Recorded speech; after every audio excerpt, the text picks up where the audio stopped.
Hello, my name is Steve Webster. I just want to share an update regarding the COVID-19 pandemic crisis with some factual information and some opinions. So let's try to keep this short. As of today, being Monday, April 13th, the Florida number of cases is this, and I'm assuming that 50% of the population actually has this, an extra 50%, and I'll and that's regarding some tests that were done in Iceland, a cruise ship, and a town in Italy that they tested healthy people. At that point, at that given time of the test, 50% of the healthy people had the COVID-19 active in their system. So that's what that is. So the percent change, we got good news from 321. It was 535.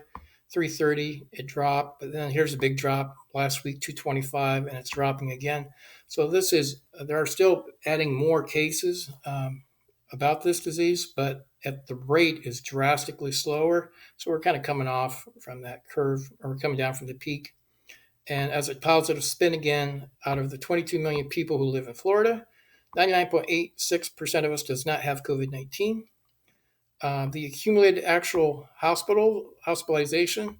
Again, my little opinion here, we really need current actual resources, not an accumulation from 5, 6 weeks ago. It really doesn't help us to make good decisions. But in the worst case of this accumulation, assuming no one has died, no one has gone home, we currently have these many people in our hospitals, which is not true. Some of them have passed away and some of them have gone home. But in the worst case, percent change here is also dropping nicely.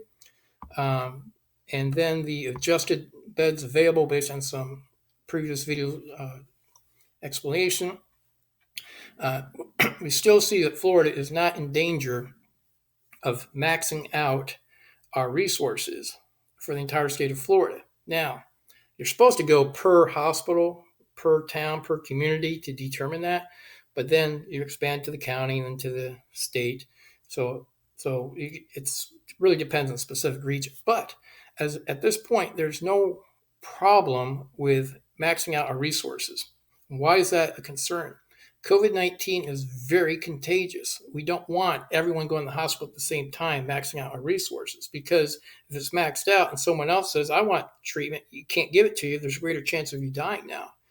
And plus, you're stressing out individuals and resources in the hospital. So we're trying to prevent that. But when do you tell your community, stop going to work, shut things down?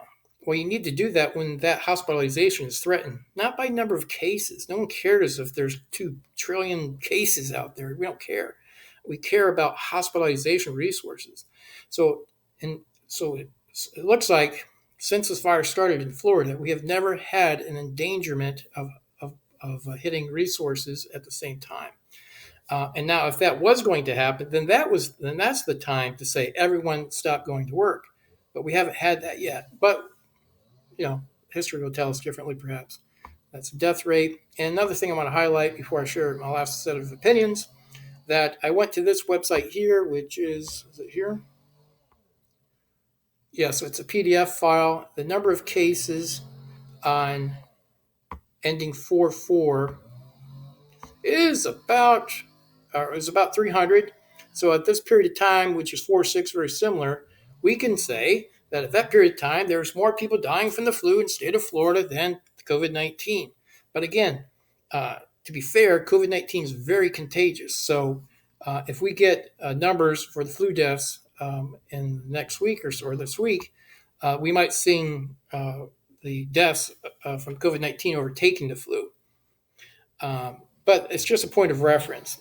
So I just want to repeat what I said in another video last week is when do you go back to work? Well, in my opinion, it looks like now's the time to go back to work for a couple reasons.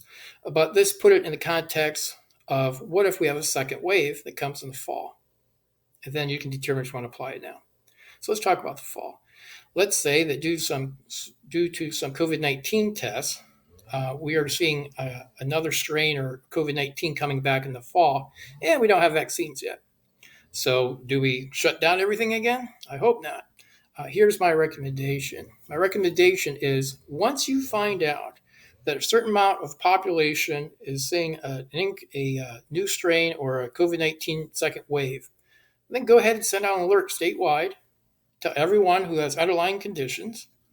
You should isolate yourself or at least practice a mask, limit your exposure and stuff like that.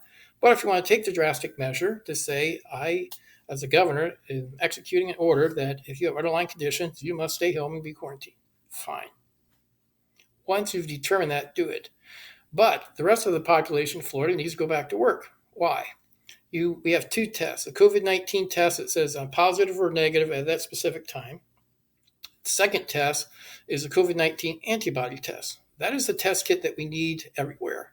Because what we want to do in the fall is to say, okay, have you ever had COVID-19 in the last X period of days? We don't know for sure how long antibodies are in our body once someone has recovered from COVID-19. Again, 50% of the population has no symptoms, so they could have had it and they have antibodies. So the point is, I guess like a step 2 is find out if you have had COVID-19 with an antibody test in the past, let's say 45 days. And if you had, then you can donate your blood to One Blood or whatever the blood bus participating in this. They can take your plasma and give it to the hospitals. And then if someone is hospitalized in the fall, even though they're trying to be careful, then they'll say, hey, we got an antibody and the blood is compatible. We've got the antibody, just like we would give you something if you had a snake bite that's poisonous. We're going to transfuse that into your blood system. Within like 20 some hours, within 20 some minutes, the COVID-19 is starting to be killed from this antibodies that's now in your system, which means you can save a life by donating, and they come out of the hospital quicker, freeing up the resources. So that's how it works, right? So in the fall, healthy people go back to work. Doesn't matter if they get it. Young people people without underlying conditions, and then if they have antibodies, donate, save the population. Thank you.